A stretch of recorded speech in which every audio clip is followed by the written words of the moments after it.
नमस्ते दोस्तों, आपका स्वागत है हमारे YouTube चैनल पर। आज हम आपको एक दिलचस्प कहानी सुनाएंगे, राजस्थान की महारानी। एक समय की बात है, राजस्थान की जीवंत भूमि में महारानी देविका नामक एक अद्भुत रानी रहती थी। वह अपनी अद्वितीय सुंदरता, तीक्ष्ण बुद्धि और अटूट साहस के लिए जानी जाती थी। उसका राज्य उसका आदर करता था और उसकी प्रजा उसे शक्ति और अनुग्रह के प्रतीक के रूप में पूजती थी। महारानी देविका सिर्फ एक शासक नहीं थी, वह एक कुशल रणनीतिकार थी। उसकी बुद्धि और बुद्धिमत्ता बेजोड़ थी और उसने उनका उपयोग अपने राज्य को उसकी सीमाओं पर आने वाले किसी भी खतरे से बचाने के लिए किया।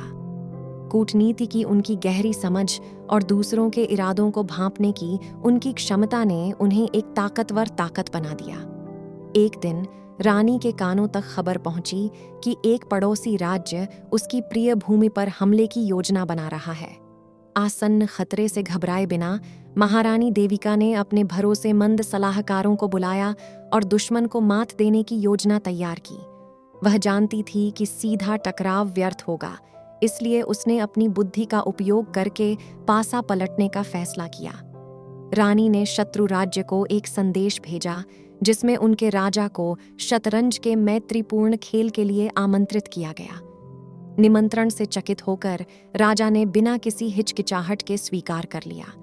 उसे इस बात का अंदाजा नहीं था कि उसका सामना अपने जीवन के सबसे चालाक प्रतिद्वंद्वी से होने वाला है। जैसे ही खेल का दिन आया, दुश्मन राजा आसान जीत की उम्मीद में रानी के महल में घुस गया। हालांकि महारानी देविका ने पहले ही अपनी योजना तैयार कर ली थी। उसने रणनीतिक रूप से अपने मोहरे शतरंज की बिसात पर रखे प्रत्येक चाल दुश्मन राजा को हार के जाल में फंसाने के लिए गणना की। हर कदम के साथ रानी की बुद्धि चमक उठी। उसने अपने प्रतिद्वंद्वी की रणनीतियों का अनुमान लगाया और सहजता से उनका मुकाबला किया। उसकी प्रतिभा से हतप्रभ शत्रु राजा को लगा कि उसके पास बाहर निकलने का कोई रास्ता नहीं बचा है। कुछ ही मिनटों में महारानी देविका ने शहमात की घोषणा कर दी, जिससे दुश्मन राजा अपमानित और पराजित हो गया। पराजित राजा ने रानी की बुद्धि से आश्चर्यचकित होकर दया की भीख मांगी।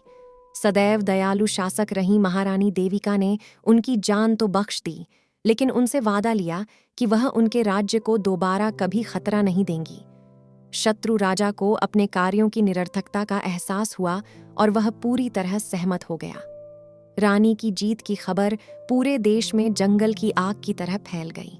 राजस्थान के लोगों ने अपनी महारानी की जीत का जश्न मनाया, उनकी त्वरित सोच और बेजोड़ बुद्धि की प्रशंसा की। महारानी देविका न केवल अपने राज्य में बल्कि दूर दूर तक लोगों के दिलों में एक किंवदंती बन गईं। उनके शासनकाल में उल्लेखनीय उपलब्धियों की एक श्रृंखला देखी गई, जिसने राज्य पर एक अमिट छाप छोड़ी। वह न केवल एक दूरदर्शी नेता थीं, बल्कि उन्हें अपने लोगों की ज़रूरतों और आकांक्षाओं की गहरी समझ भी थी। उनके शासन में राजस्थान सभी पहलुओं में फला फूला, चाहे वह कला हो, संस्कृति हो या व्यापार हो। कला के प्रति रानी के संरक्षण के कारण शानदार महलों और मंदिरों का निर्माण हुआ, जो आज भी उनकी भव्यता के प्रमाण के रूप में खड़े हैं। उनके कूटनीतिक कौशल अद्वितीय थे। उन्होंने पड़ोसी राज्यों के साथ गठबंधन बनाया और अपनी प्रजा के लिए शांति और समृद्धि सुनिश्चित की। राजस्थान की महारानी की कहानी पीढ़ियों को प्रेरित करती रहती है, हमें बुद्धिमत्ता, करुणा और नेतृत्व की शक्ति की याद दिलाती है। उनकी विरासत जीवित है, क्योंकि उनके शासनकाल ने न केवल राजस्थान में समृद्धि लाई, बल्कि पूरे क्षेत्र पर एक स्थायी प्रभाव भी छोड़ा। शिक्षा और कल्याण कार्यक्रमों के प्रति रानी की प्रतिबद्धता ने उनके लोगों के जीवन को बदल दिया, उन्हें ज्ञान और अवसरों से सशक्त बनाया। उन्होंने स्कूलों और विश्वविद्यालयों की स्थापना की, यह सुनिश्चित करते हुए कि हर बच्चे को गुणवत्तापूर्ण शिक्षा मिले। रानी के नेतृत्व की विशेषता समावेशिता और निष्पक्षता थी, क्योंकि उन्होंने लैंगिक समानता को बढ़ावा दिया और महिलाओं को समाज में महत्वपूर्ण भूमिकाएं निभाने के लिए सशक्त बनाया।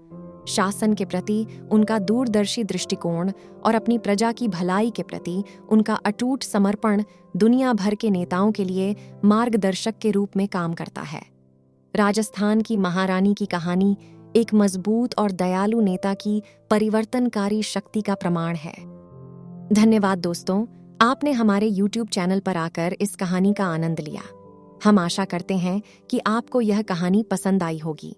हमारे चैनल पर और भी कहानियों का आनंद लेने के लिए सब्सक्राइब करना न भूलें। फिर मिलते हैं अगली कहानी में।